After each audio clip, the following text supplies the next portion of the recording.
Jemaat yang terkasih, marilah kita memulai ibadah pagi ini dengan bangkit berdiri, dengan menaikkan pujian Batu Penjuru Gereja.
Kebaktian kita berlangsung dalam nama Allah Bapa, Anak dan Roh Kudus. Amin.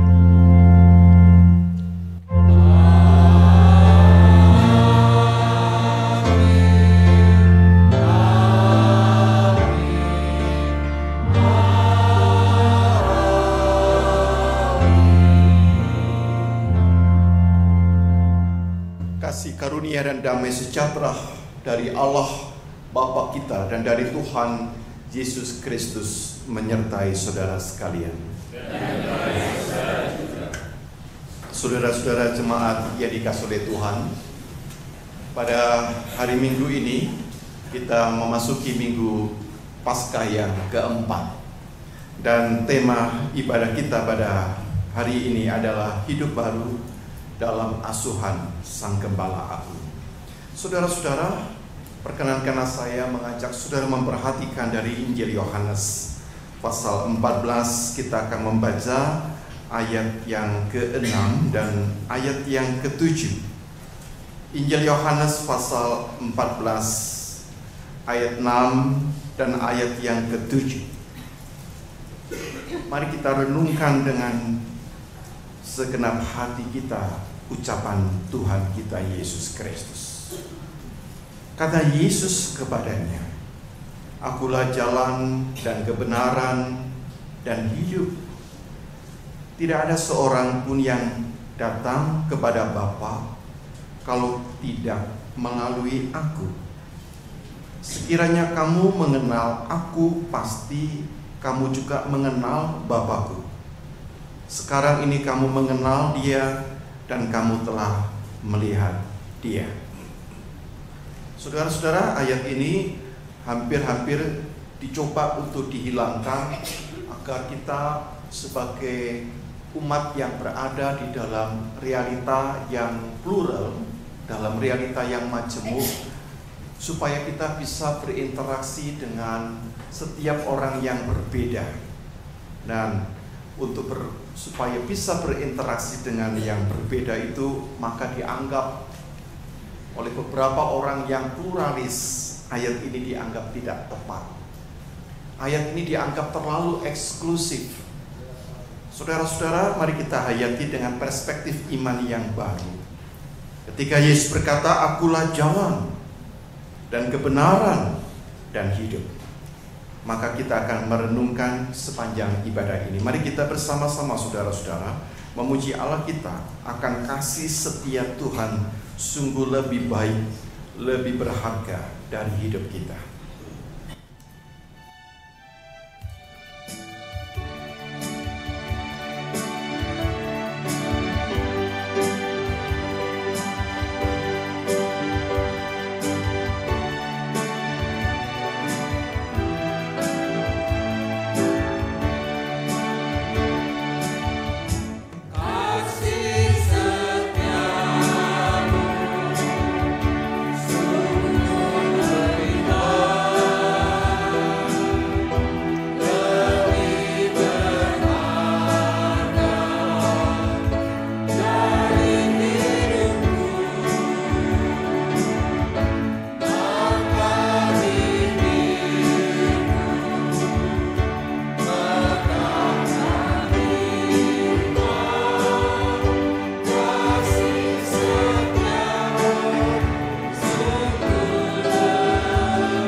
Kita merendahkan diri kita untuk mengakui segenap dosa dan kesalahan kita. Oleh karena kita adalah umat yang berdosa di hadapan Tuhan. Dan dosa merupakan suatu perlawanan kita kepada Allah. Kita adalah orang-orang yang dengan sengaja melawan Allah. Oleh karena itu, saudara-saudara, tidak ada satupun perbuatan baik, kesalehan dan pelayanan saudara yang dapat menghapus dosa-dosa kita. Kita datang untuk meminta kerahiman dan belas kasihan Allah.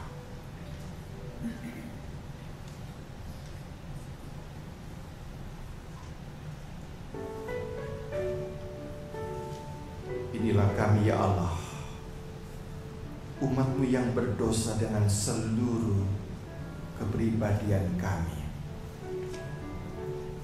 Kami berdosa bukan karena kami tidak tahu apa yang harus kami lakukan. Justru kami tahu apa yang baik dan yang jahat. Namun pengetahuan kami tidak memadai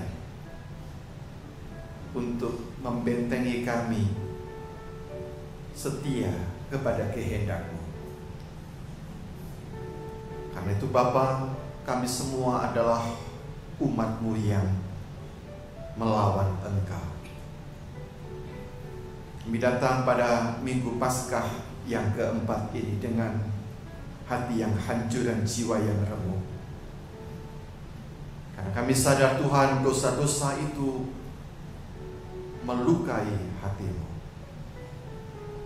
Dosa-dosa kami bukan hanya melukai Engkau, juga dosa itu mendatangkan maut, sehingga hidup kami sesungguhnya dikuasai oleh maut. Untuk itu Tuhan, kami ingin datang memohon kemurahan. Ampunilah semua dosa dan kesalahan yang sudah kami lakukan dalam setiap pikiran-pikiran kami, dalam setiap perasaan-perasaan kami. Pikiran dan perasaan itu kerap kali menjadi satu kekuatan yang begitu besar yang mengendalikan diri kami untuk melekatkan diri kami dengan dunia ini, dengan keinginan kami, dengan nafsu kami. Dan dosa-dosa itu kemudian menghadirkan dirinya, bermanifestasi dalam kata-kata kami, dalam ucapan-ucapan yang akhirnya Tuhan melukai banyak orang.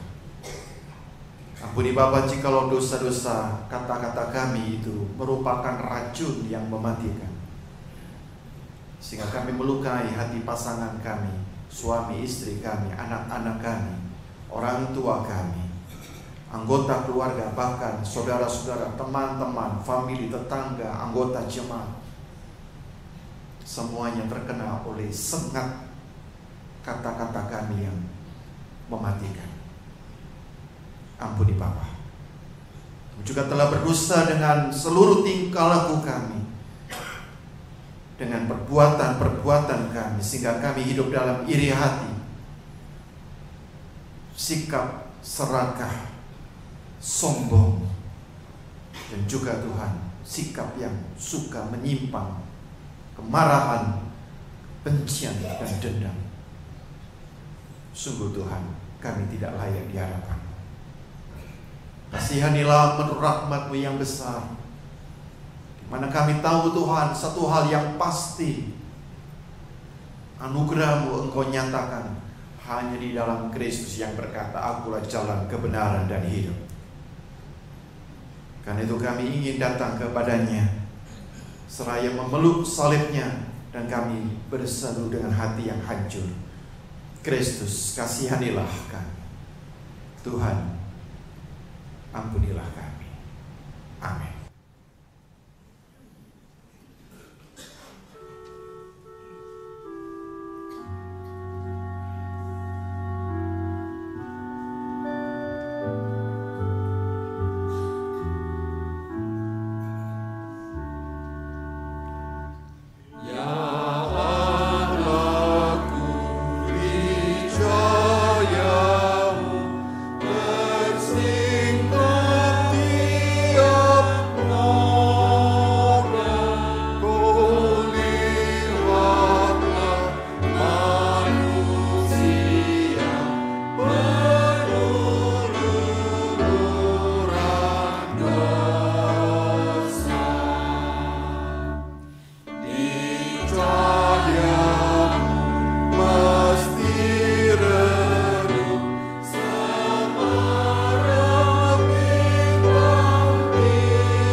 Kisah Rasul pasal 4 ayat 12 sebagai berita anugerah. Kisah Rasul 4 ayat 12 merupakan firman Tuhan yang memberikan janji dan jaminan bagi kita yang telah mengakui setiap dosa kita dengan hati yang hancur dan jiwa yang remuk. Demikian firman Tuhan. Dan keselamatan tidak ada di dalam siapapun juga selain di dalam Dia. Sebab di bawah kolong langit ini tidak ada nama lain yang diberikan kepada manusia yang olehnya kita dapat diselamatkan. Keselamatan tidak ada di dalam siapapun selain di dalam Dia, Yesus Kristus. Sebab di bawah kolong langit ini tidak ada nama lain kecuali nama Yesus yang diberikan kepada manusia yang olehnya kita dapat diselamatkan. Dalam nama Yesus kita telah diampuni oleh Allah. Demikian saudara berita anugerah dari Tuhan. Salam damai bagi kita semua.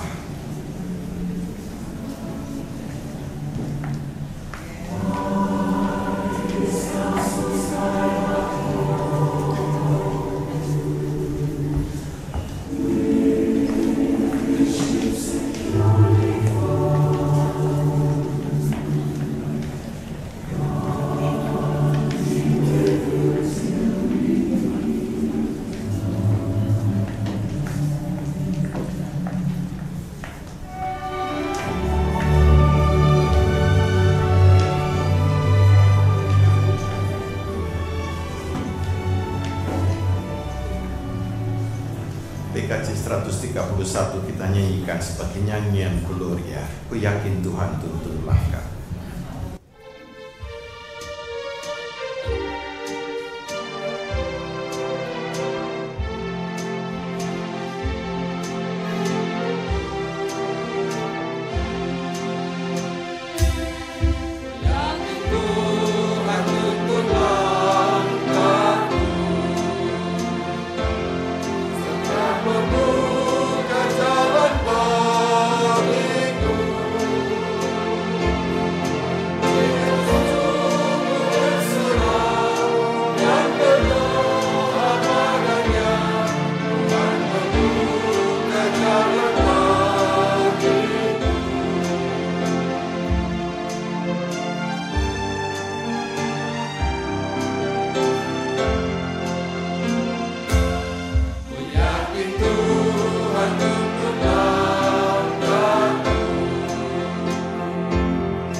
Kembali menyatukan hati kita di dalam doa agar Tuhan memberkati pemberitaan firman pada minggu Paskah yang keempat ini. Mari kita berdoa.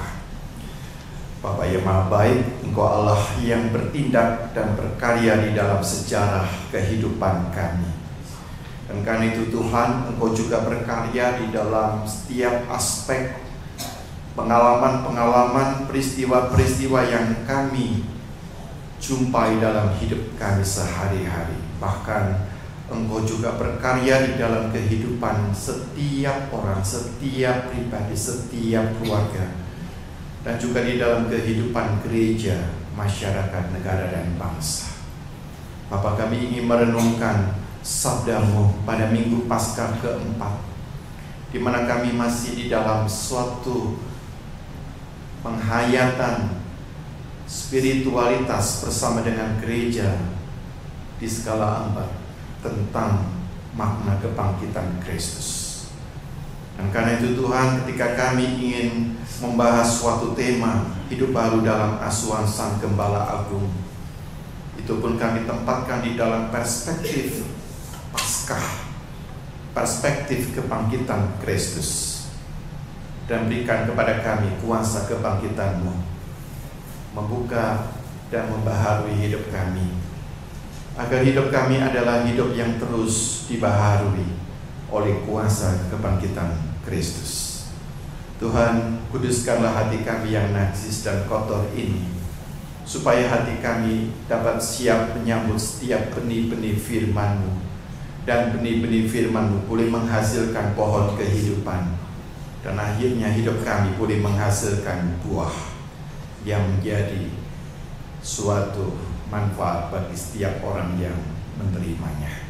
Bapa, karena itu biarkanlah Roh Kudus bekerja dengan penuh, dan Engkau menyingkirkan kuasa dari kegelapan dari dunia ini, supaya kuasa-Mu dan Roh Kudus boleh bekerja sedemikian rupa sehingga hidup kami benar-benar dinaungi oleh Roh Kudus, dan firman Tuhan menjadi pelita bagi setiap langkah hidup kami. Kami serahkan setiap firman yang akan kami dengarkan, supaya Tuhan letakkan dan Tuhan menteraikan, sehingga firman itu tidak mudah berlalu begitu saja. Kami serahkan Bapa pemberitaan firman-Mu ini dalam suatu iman kami, yaitu di dalam nama Tuhan Yesus Kristus, Sang Firman Allah yang hidup. Bersabdalah ya Tuhan, kami siap untuk mendengarkan firman-Mu. Amin.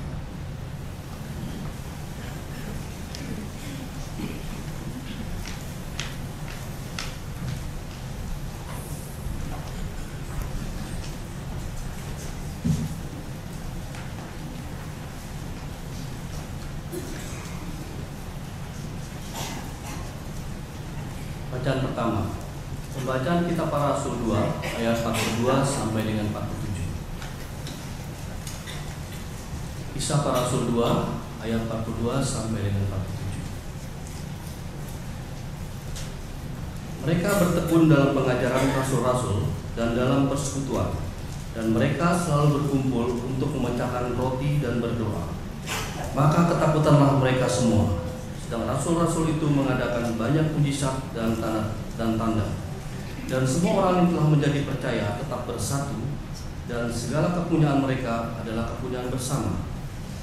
Dan selalu ada dari mereka yang menjual harta miliknya, lalu membagi-bagikannya kepada semua orang sesuai dengan keperluan masing-masing.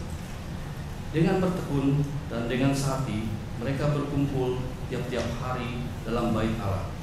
Mereka memecahkan roti semua masing-masing secara bergilir dan makan bersama-sama dengan gembira dan dengan tulus hati, sambil memuji Allah, dan mereka disukai semua orang, dan tiap-tiap hari Tuhan menambah jumlah mereka dengan orang yang diselamatkan. Demikianlah sabda Tuhan.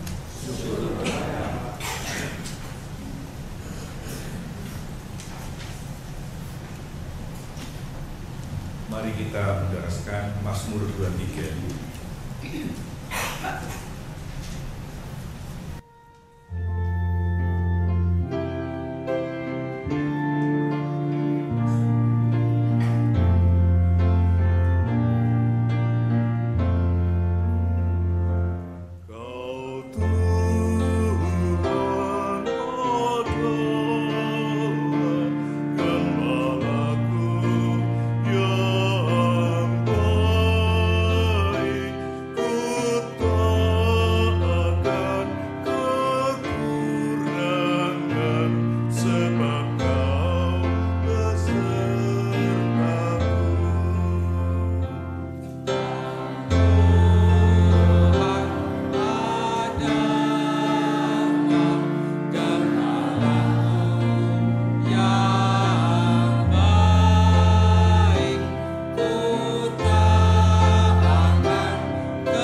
kedua diambil dari 1 Petrus 2 ayat 19 sampai 25. 1 Petrus 2 ayat 19 sampai 25.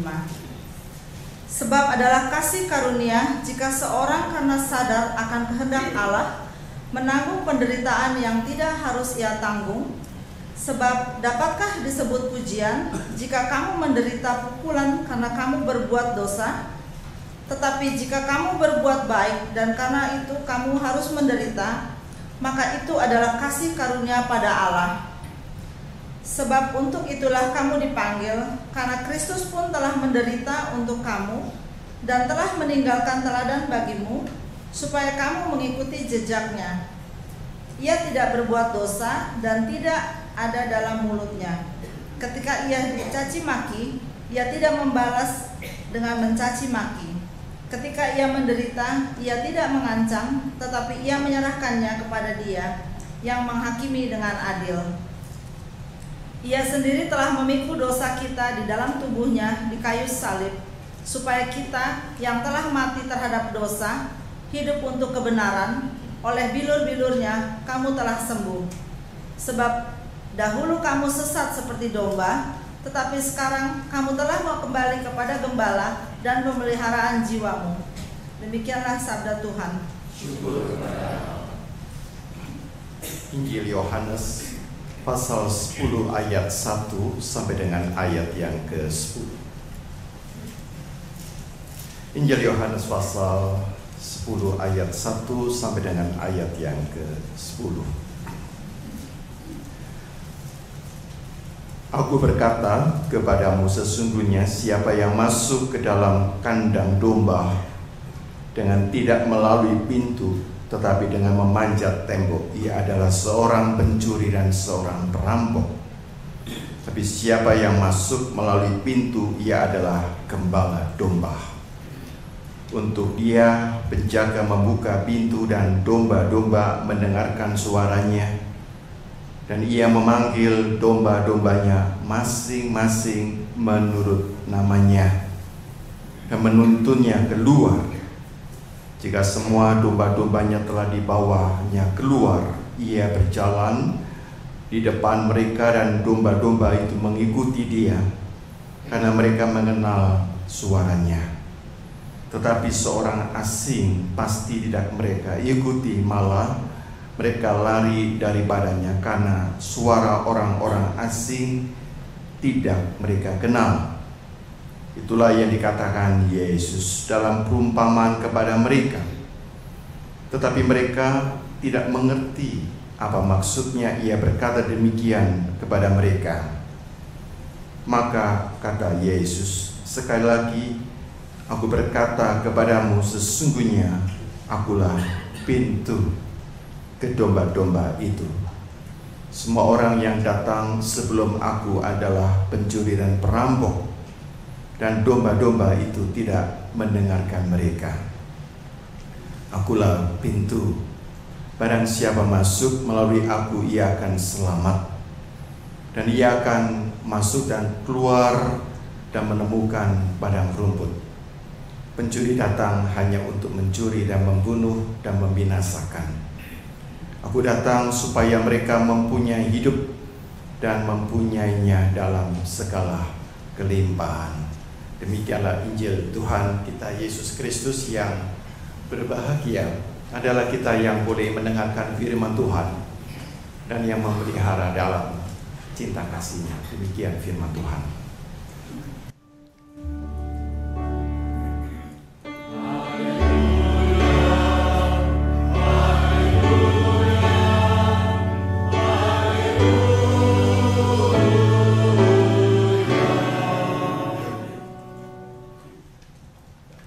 Saudara-saudara jemaat yang dikasihi oleh Tuhan, tema yang kita renungkan yang tercantum adalah hidup baru dalam asuhan Sang Gembala Agung.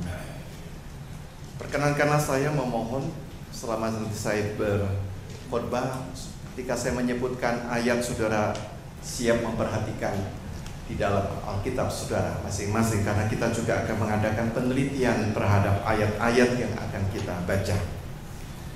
Nah, saudara-saudara yang dikasihi oleh Tuhan, ketika kita tadi membaca dari Injil Yohanes pasal 10 ayat 1 sampai dengan 10, dan minggu depan juga dengan perikop yang sama tetapi dengan ayat yang berbeda, ayat 11 sampai dengan ayat yang ke-20. Jadi hari ini dan besok itu sepertinya satu perikop tetapi dibagi dua.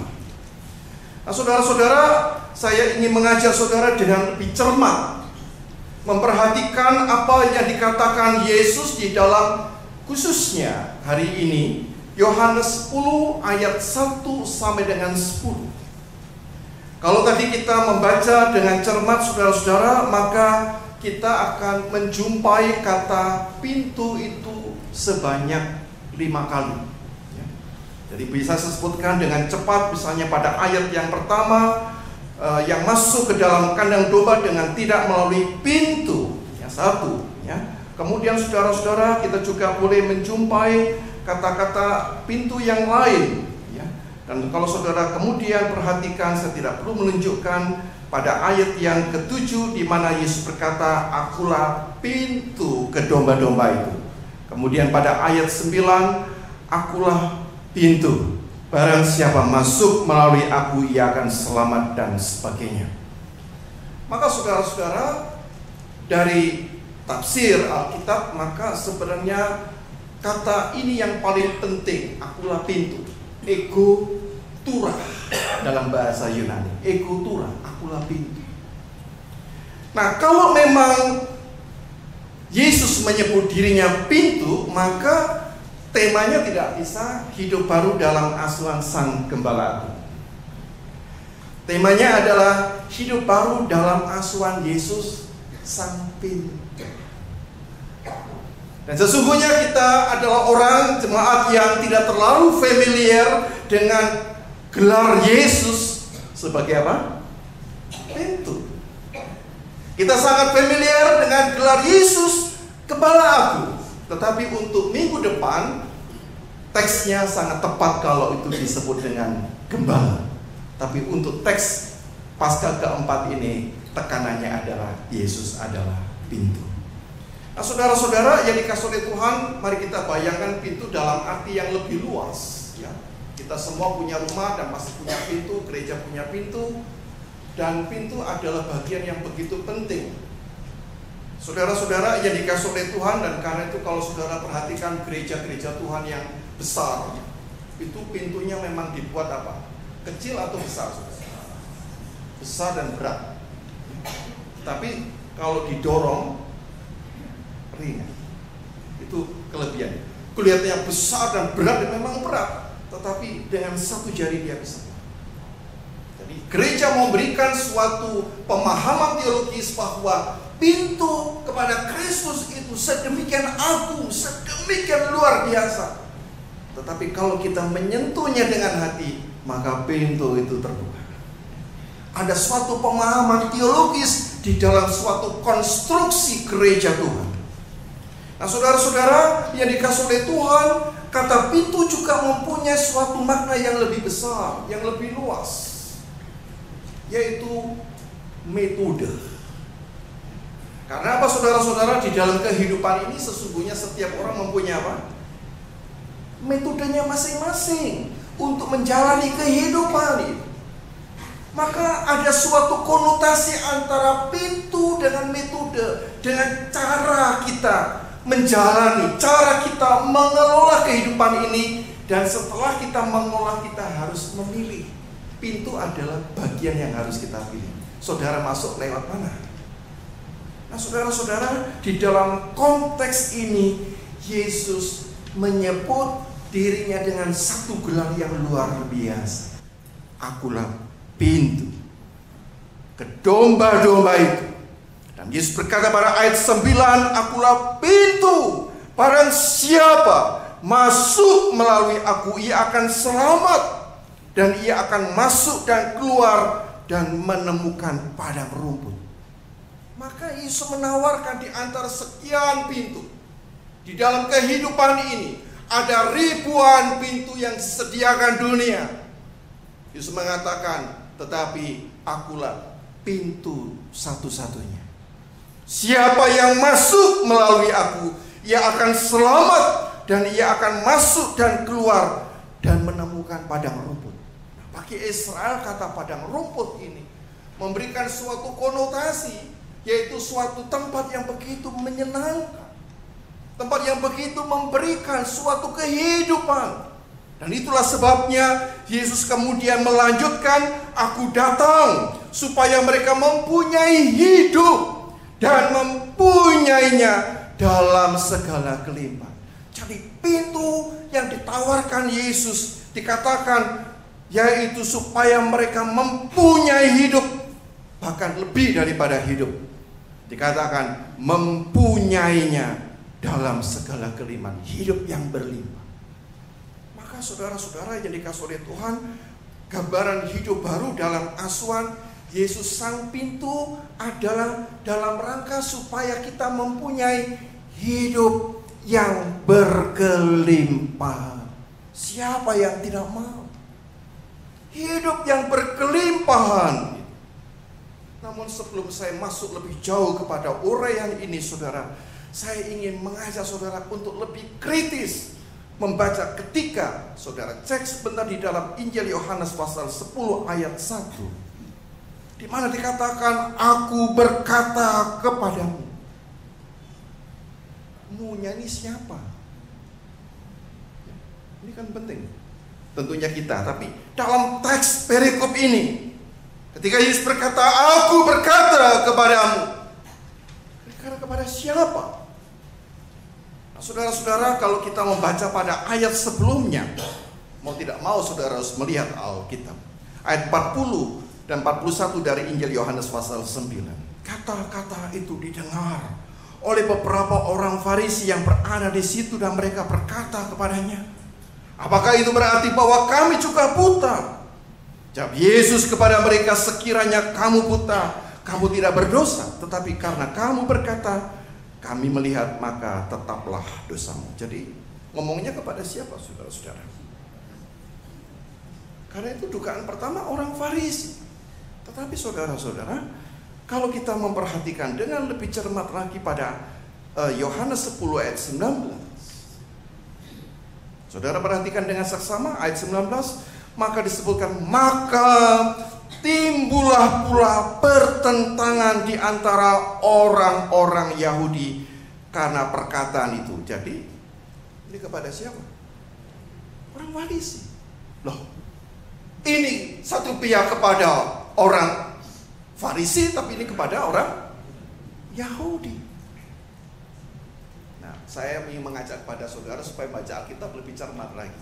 Dan mari kita perhatikan dengan baik ayat yang ke-6. Nah, saudara-saudara, di dalam ayat yang ke-6 dari Injil Yohanes pasal 10 ayat yang ke-6 dikatakan, itulah yang dikatakan Yesus dalam perumpamaan kepada mereka, tetapi mereka tidak mengerti apa maksudnya ia berkata demikian kepada mereka. Nah, ini saudara-saudara, kalau kita perhatikan dengan cermat, orang berkata kepada mereka yang tidak mengerti ini siapa. Nah, kita lihat sebentar pembandingnya di dalam Injil Yohanes 12 ayat yang ke-16. Injil Yohanes pasal 12 ayat yang ke-16. Nah, dikatakan mula-mula murid-murid Yesus tidak mengerti akan hal itu. Tetapi sesudah Yesus dimuliakan, teringatlah mereka.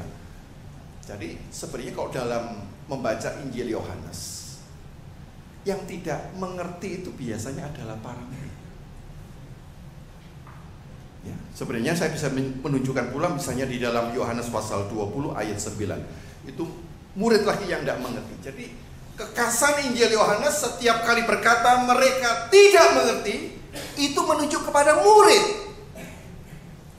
Nah, lalu pertanyaannya, kepada siapa sih sebenarnya Yesus ini berbicara? Kepada orang Farisi, kepada murid-murid, atau kepada orang Yahudi? Nah, barulah kita menyadari bahwa perikop ini memberikan kepada kita suatu rangsangan iman untuk lebih mengidentifikasi kepada siapakah. Nah, saudara-saudara yang dikasihi oleh Tuhan, maka dapat saya katakan bahwa perikop ini sengaja diberikan beberapa kemungkinan, baik orang Farisi, baik murid-murid Yesus, baik pula kepada orang Yahudi. Mau mengatakan apa? Ini berarti ketika Yesus berkata ego tura, ketika Yesus berkata akulah pintu, maka akulah pintu ini ditempatkan dalam perspektif yang luas, dalam perspektif yang bisa berbeda-beda audiensnya, berbeda-beda orang yang mendengarnya. Maka kesimpulannya apa, saudara-saudara? Kesimpulannya ketika Yesus berkata ego tura, akulah pintu, bisa ditujukan kepada orang-orang Farisi, kepada murid-murid Yesus yang dekat dengan Yesus, tapi juga kepada orang-orang Yahudi yang lingkupnya lebih apa? Lebih luas. Maka artinya apa? Artinya Yesus mengatakan akulah pintu itu mempunyai fleksibilitas yang tinggi, fleksibel sekali. Sehingga ketika kita mendengar, maka sesungguhnya kita ditantang. Bagaimanakah sikap dan respon kamu ketika Yesus berkata, akulah pintu? Apakah kamu mau masuk? Pintu ini tidak lagi ditujukan kepada satu kelompok, satu golongan, tetapi pintu ini ditawarkan kepada semua golongan. Dengan kata lain, Yesus adalah pintu, ditempatkan dalam suatu realita yang plural. Ini sesuatu yang luar biasa. Identitas Yesus sebagai pintu di tengah-tengah realita majemuk, semuanya diundang. Akulah pintu, barang siapa masuk melalui aku, ia akan selamat, ia akan masuk dan keluar dan menemukan padang rumput. Kamu akan memperoleh hidup yang bergelimpah. Dan saudara-saudara yang dikasihi oleh Tuhan, dan yang sangat menarik adalah ketika Yesus berkata, akulah pintu, Yesus kemudian membuat suatu kontras. Sesuatu yang berlawanan. Dia berkata sesungguhnya siapa yang masuk ke dalam kandang domba dengan tidak melalui pintu tetapi dengan memanjat tembok. Maka Yesus mau mengatakan ada banyak kebenaran ini tidak ditawarkan melalui pintu yang sah, pintu yang benar, tetapi ada orang yang menjadi pecundang, orang yang melanggar cara atau etika masuk ke dalam rumah. Saudara-saudara, seandainya pintu terkunci dan anak saudara datang terlambat atau kemalaman, terus kemudian dia masuknya lewat genteng, itu kira-kira bagaimana belum mendapat saudara? Ya betul, anaknya udah masuk, tetapi kita menyesalkan, kenapa kamu ngajari orang jadi apa itu? Kalau kamu aja sudah bisa masuk lewat genteng, maka sebenarnya ada orang-orang yang mengatakan anaknya aja bisa masuk genteng, saya pun juga, kita pun juga bisa masuk lewat genteng. Saudara-saudara, kebenaran yang mau dikatakan oleh Yesus adalah menunjuk kepada keabsahan dia, otoritas dia sebagai Mesias, dan Mesias yang dihadirkan dalam diri Yesus itu melalui suatu kriteria yang tepat. Dan pertanyaannya, sebenarnya Yesus ketika berkata pintu itu apa sih? Jadi kalau ditempatkan di dalam kerangka berpikirnya orang Yahudi, ketika Yesus berkata akulah pintu ini, Yesus maksudkannya apa? Sehingga barang siapa yang tidak masuk melalui pintu tapi melewati tembok, manjat tembok, dia adalah, ya, ini kata-kata yang keras, pencuri dan apa? Perampok dalam bahasa Inggris disebut bandit. Keras dalam terjemahan bahasa Inggris, bandit. Apa yang dimaksudkan? Maka beberapa penafsir mau mengatakan Yesus menjadi Mesias sesuai dengan hukum Taurat. Artinya hukum Taurat ini adalah apa? Pintu. Karena Yesus menjadi Mesias melalui ketentuan hukum Taurat, dan hukum Taurat adalah pintu, maka setelah Yesus sang Mesias bisa melewati pintu yaitu hukum Taurat, maka dia dapat menjadi pintu itu sendiri. Dan ini suatu pemahaman yang menerobos cara kita berpikir bahwa hukum Taurat itu merupakan pintu, tetapi pintu menuju kepada pintu yang sesungguhnya. Dan barang siapa yang masuk kepada pintu yang sesungguhnya, maka ia akan memperoleh hidup dan mempunyainya dalam segala geliat. Saudara-saudara, di dalam kehidupan ini sesungguhnya kita tidak mudah untuk masuk melalui pintu-pintu itu. Apalagi kepada pintu yang adalah diri Yesus. Oleh karena apa? Oleh karena kita memiliki orientasi yang berbeda-beda, dan orientasi kita itu dikuasai oleh kuasa dosa. Menurut Kisah, setiap orang itu punya istri 4. Benar apa tidak? Tapi menurut Kisah, setiap orang tanpa terkecuali itu punya istri. Ini ceritanya saudara-saudara adalah seorang saudagar. Namanya saudagar, bisnismen begitu ya. Dia punya istri keempat, punya istri 4. Nah saudara-saudara, dan akhirnya saudagar ini sadar bahwa dia tidak lama lagi akan meninggal. Dan dia mempersiapkan, dan akhirnya dia panggil satu demi satu istrinya. Dia panggil pertama-tama adalah istri pertama atau istri keempat, saudara, kira-kira? Coba saudara tebak sajalah, tidak salah, tidak masalah ini. Ini bukan ulangan ya, bukan ujian. Istri keberapa saudara yang mau dipanggil? Yang pertama atau keempat? Memang keempat, karena istri yang pertama ini adalah istri yang keempat, ini istri yang paling dia sayang. Muda, cantik. Dia sudah memberikan sepanjang dia menikahi istri yang keempat ini seluruh uangnya, seluruh kekayaannya untuk bisa menyenangkan hati istri yang keempat. Dia tanya kepada istri yang keempat, "Aku akan mati, maukah kamu menemani aku?" Saudara yang dikasih oleh Tuhan, bagaimana jawaban dari istri yang keempat? "Menemanimu? Oh, mohon maaf, aku masih muda, aku tidak dapat pergi begitu saja."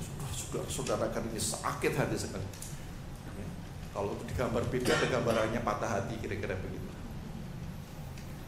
Dan dia kemudian berkata, saudara-saudara, istri yang ketiga. Nah, istri yang ketiga itu kelebihannya adalah dia selalu bangga.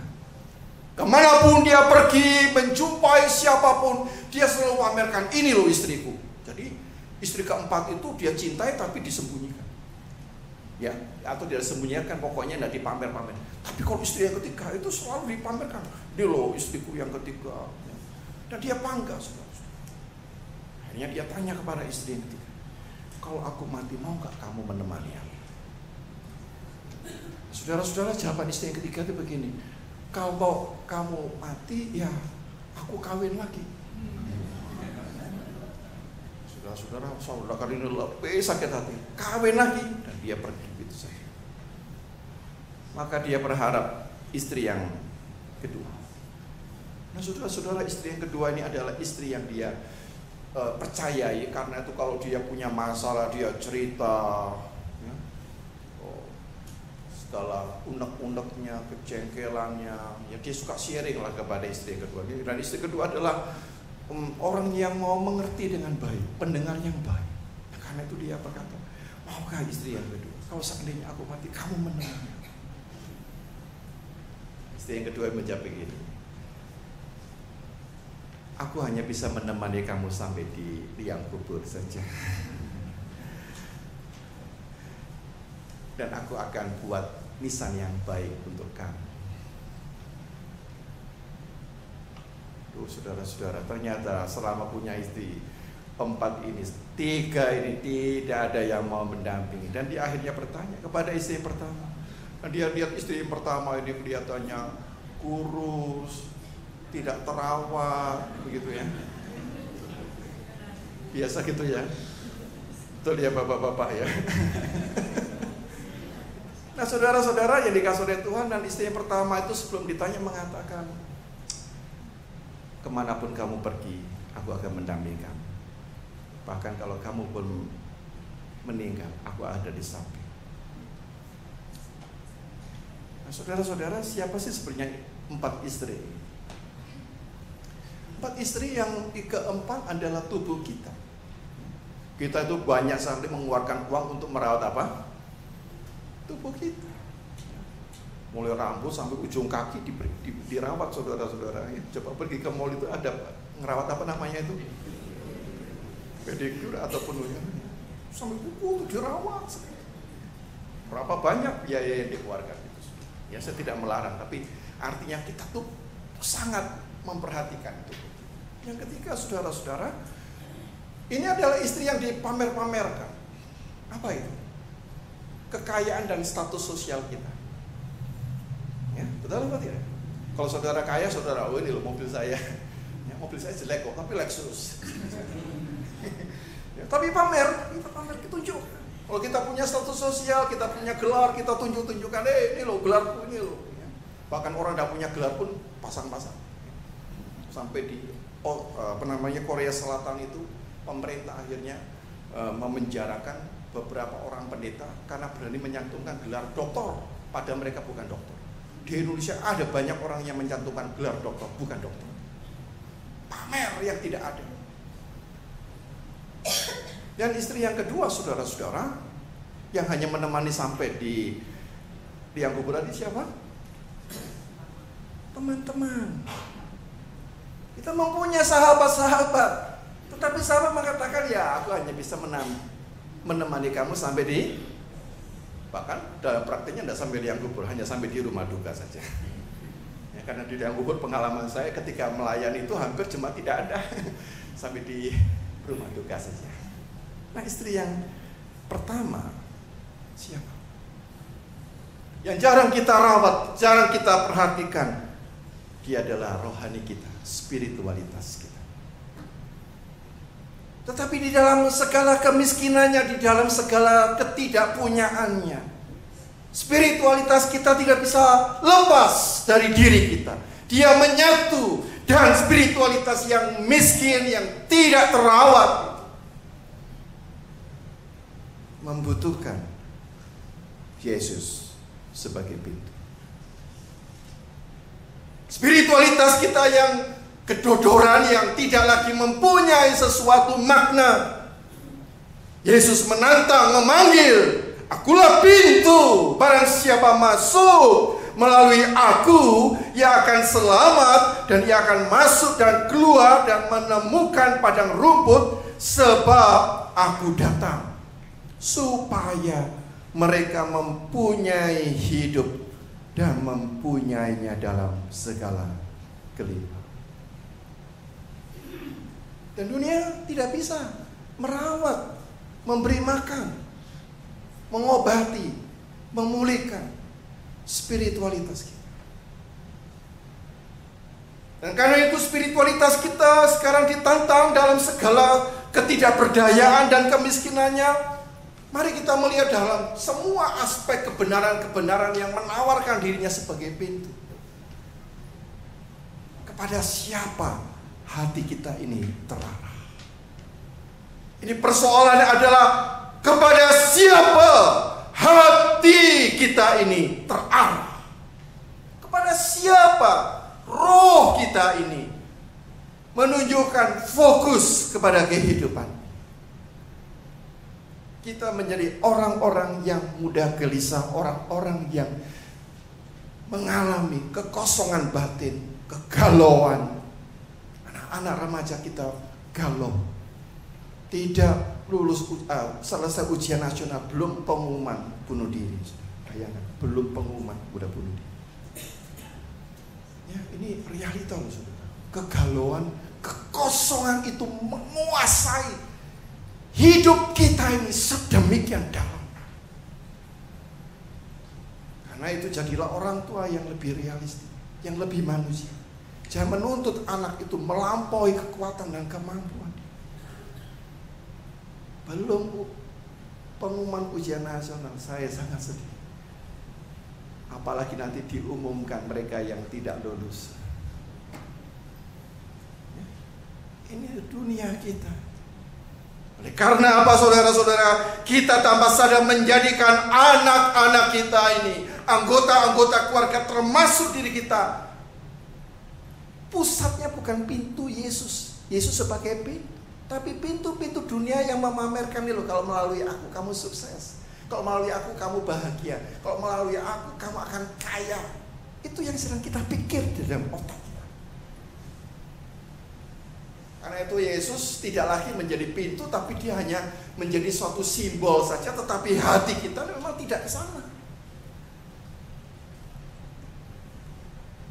Dan apa yang kemudian diwujudkan oleh Yesus yang adalah pintu ternyata sangat menarik, leksionari dengan sangat baik, dengan sangat menyentuh, mengkaitkan Yesus yang adalah pintu itu dengan pola hidup jemaat.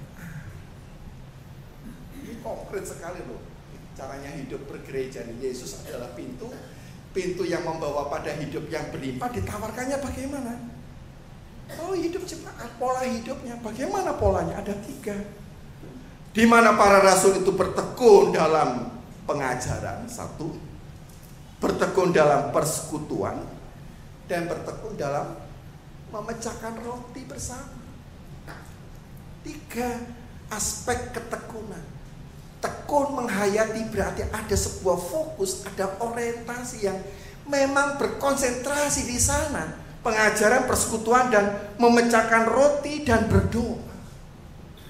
Apa sih maknanya? Maknanya adalah bahwa kita sekarang membutuhkan suatu kehidupan dalam keluarga gereja dan sebagainya, otoritas untuk mendengar pengajar. Jadi kita ini kan sekarang sudah kehilangan sosok pengajar. Karena apa saudara? Ada guru besar di dalam hidup kita yang menjadi pengajar kita. Siapa namanya? Google. Betul? Saudara tanya apa saja lewat apa? Itu pengajar kita, termasuk anak-anak kita. Google. Ya, Google juga menyediakan sih aspek-aspek rohani juga. Tapi Google juga menyediakan aspek-aspek yang sangat-sangat dunia. Kita sudah kehilangan, bahkan orang tua dianggap sepi. Karena apa? Mama udah ngerti, aku cari aja di mana. Wah, apa sih? Dan yang kedua, saudara-saudara, ini berarti apa? Kita kehilangan sebuah kewibawaan. Gereja juga kehilangan kewibawaan. Pendeta-pendeta bisa dalam arti tertentu sekarang tidak lagi menjadi orang yang bisa memberikan jawab, karena sekarang ini ada namanya guru besar di dunia ini yang namanya Mr. Google. Dan yang kedua adalah mereka ini bersekutu, ya, bertekun dalam persekutuan. Saudara-saudara, persekutuan yang kita jalin kadang-kadang kita sudah tidak tahu lagi batasnya. Apakah ini persekutuan atau tidak? Karena apa saudara-saudara? Kalau mau jujur, kalau di gereja itu berapa lama sih ibadahnya? 1,5 jam. Coba mari kalau kita nanti chatting atau kemudian Facebookan, ya, itu berjam-jam. Kita bersekutu dengan orang-orang di dunia maya. Dan kita betah. Sampai kadang-kadang di dalam satu acara gerejawi, ya, kebersamaan, ya. Tapi sebentar lagi setiap orang makan apa? Handphonenya, ya, chatting begini, ya. Terus dia ya pura-pura senyum. Padahal dia sedang bersekutu dengan orang di dunia maya. Ada krisis di dalam persekutuan dan membagi roti. Kita mengatakan tidak perlu, saya cukup delivery order. Tidak perlu kita memakan bersama-sama. 3 aspek ini sudah hilang dalam kehidupan kita, sehingga apa saudara-saudara? Manusia modern akhirnya harus menerima nasibnya. Nasibnya adalah kamu menjadi orang yang lonely di dunia. Kita menjadi orang-orang lonely. Kelihatannya punya banyak teman. Di Facebook saya ada 3.000 orang yang jadi teman saya. Tapi kalau mau jujur, teman saya realitanya ya berapa? Tidak sampai 5 orang. Dan arti akrab loh ya. Kalau teman-teman yang begitu ya, tapi maksudnya akrab. Akrab itu ya betul-betul seperti saudara. Tidak lebih dari 5. Saya jujur aja. Tidak gampang loh menjadi orang. Itu membuat kita kerap kali lonely, merasa sendiri.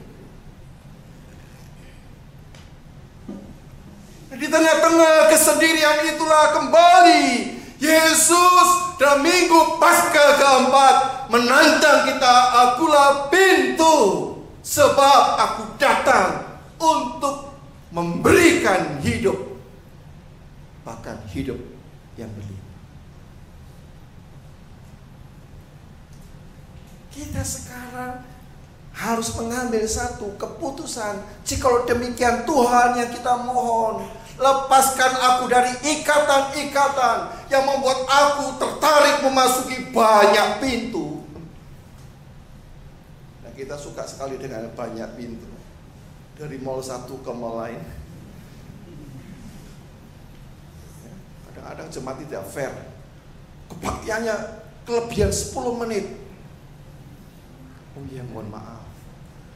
Setelah ini ibu mau kemana? Saya di jam 10 harus itu nunggu di Citraland.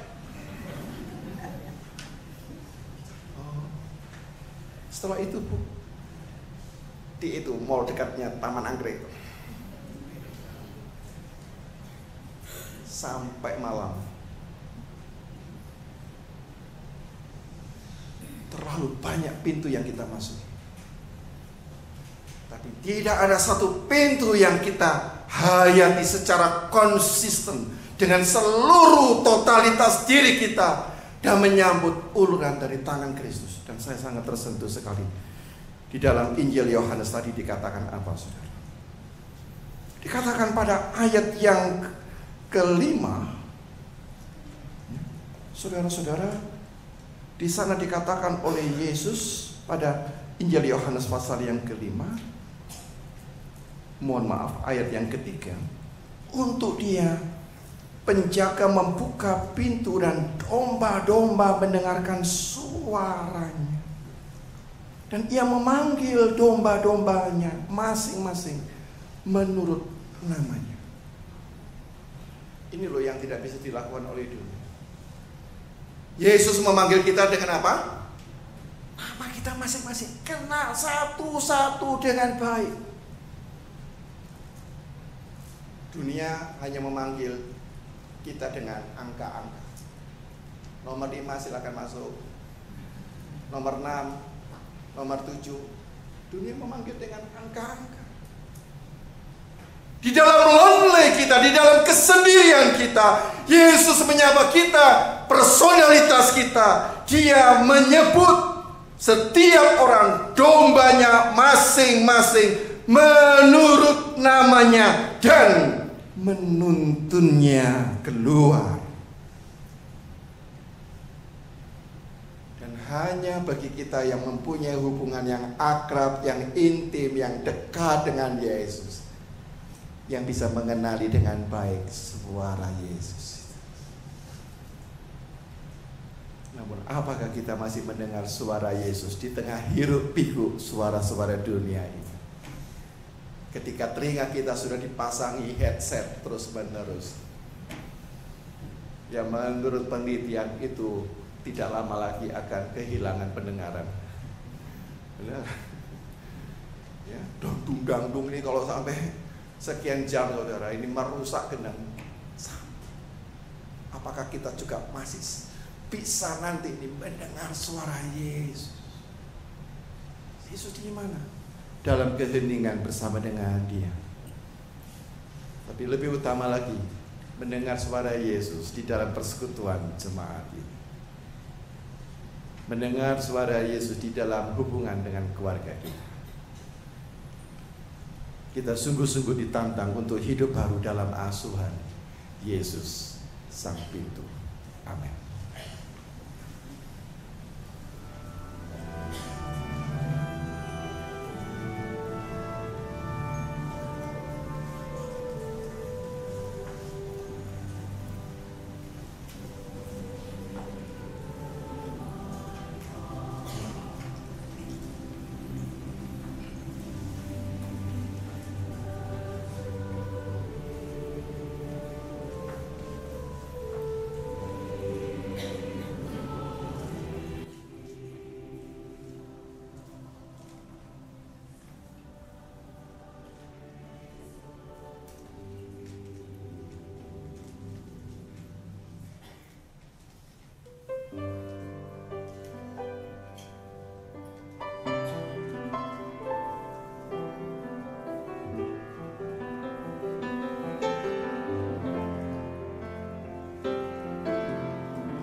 marilah kita bersama-sama umat Allah masa lalu, masa kini dan masa depan, dan mengingat pengakuan janji baptis kita bersama-sama mengikrarkan pengakuan iman rasuli. Aku percaya kepada Allah, Bapa yang Maha Kuasa, Khalik langit dan bumi, dan pada Yesus Kristus, Anak-Nya tunggal Tuhan kita, yang dikandung dari Roh Kudus, lahir dari anak darah Maria, yang menderita sengsara di bawah pemerintahan Pontius Pilatus, disalibkan, mati dan dikuburkan, turun ke dalam kerajaan maut. Pada hari yang ketiga, bangkit pula dari antara orang mati, naik ke surga, duduk di sebelah kanan Allah, Bapa yang Maha Kuasa. Dan dari sana Ia akan datang untuk menghakimi orang yang hidup dan yang mati. Aku percaya pada Roh Kudus, Gereja yang kudus dan am, persekutuan orang kudus, pengampunan dosa, kebangkitan orang mati, dan hidup yang kekal.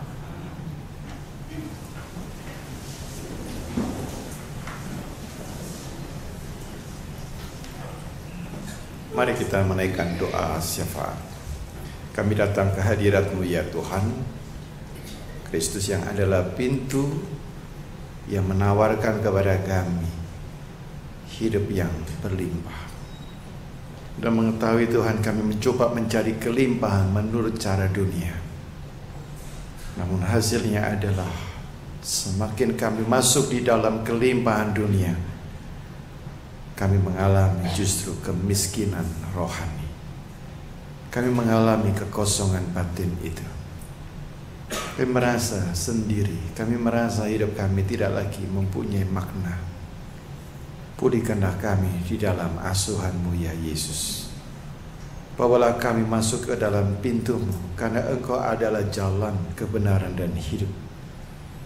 Berikan kepada kami kepekaan untuk mendengar suara-Mu, sehingga kami tidak salah mengenali suara-suara orang yang mencoba mirip seperti Engkau. Ada banyak pemimpin ataupun orang-orang yang ada di dunia ini mencoba mirip seperti Engkau, supaya kami kemudian mengikuti mereka dan meninggalkan Engkau. Karena itu ya Tuhan, kami ingin serahkan pula setiap pergumulan kami masing-masing di dalam setiap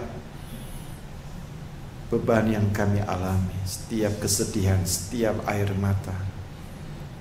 Biarkanlah Engkau memberikan kepada kami kasih karunia-Mu untuk dapat memikul dengan setia. Kami doakan untuk setiap umat yang sedang sakit, mereka yang lemah tanpa daya oleh karena usia lanjut atau karena suatu kondisi penyakit tertentu. Biarkanlah Engkau menguatkan mereka dan membawa mereka masuk melalui pintu yang Engkau sediakan. Tuhan, kami juga menaikkan doa untuk gereja-gereja Tuhan.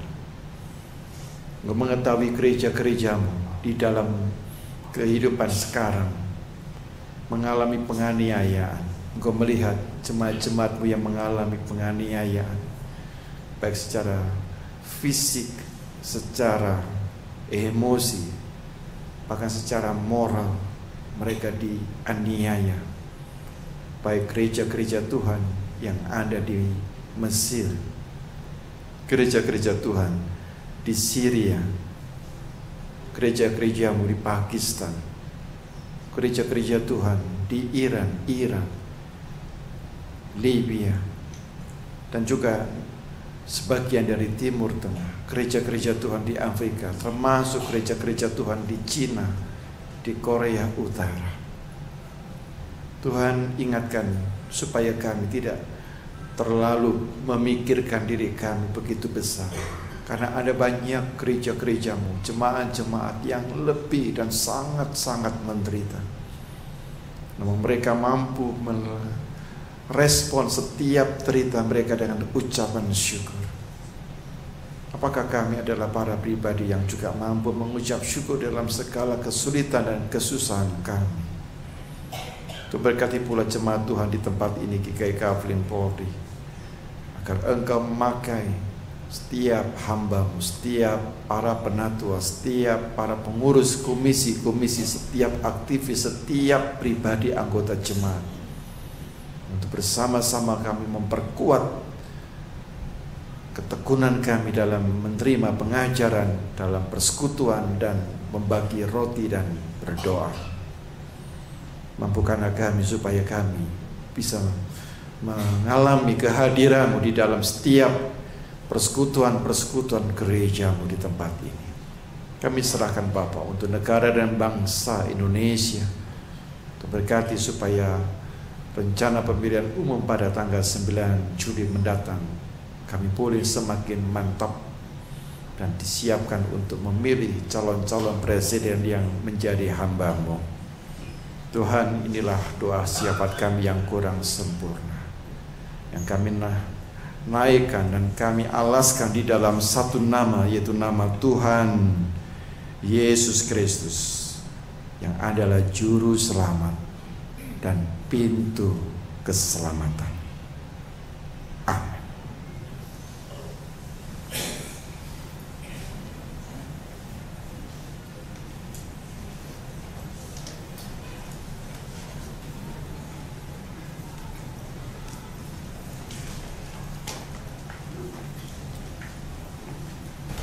Mari kita siapkan persembahan kita. Nas persembahan diambil dari 1 Tawarik 16 ayat 29. Berilah kepada Tuhan kemuliaan namanya, bawalah persembahan dan masuklah menghadap Dia. Sujudlah menyembah kepada Tuhan dengan berhiaskan kekudusan.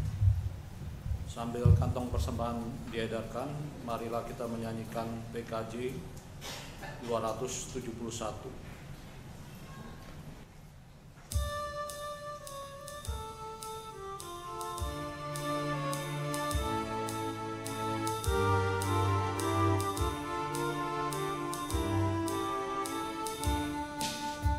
Janganlah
Mari kita berdoa.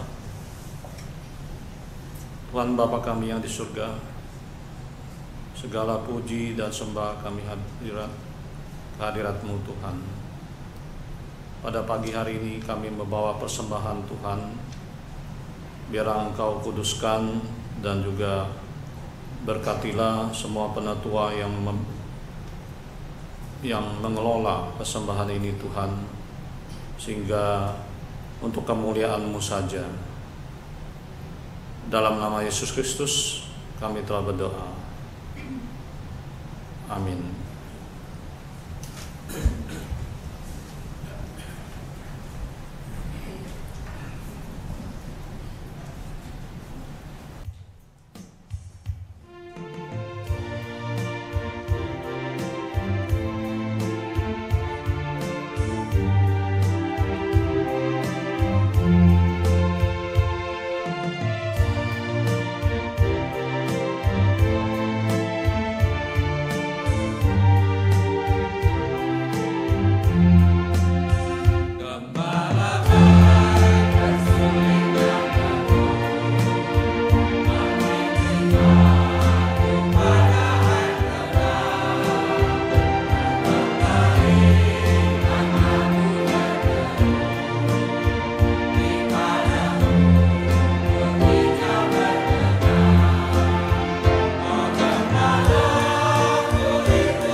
Arahkanlah hatimu kepada Tuhan.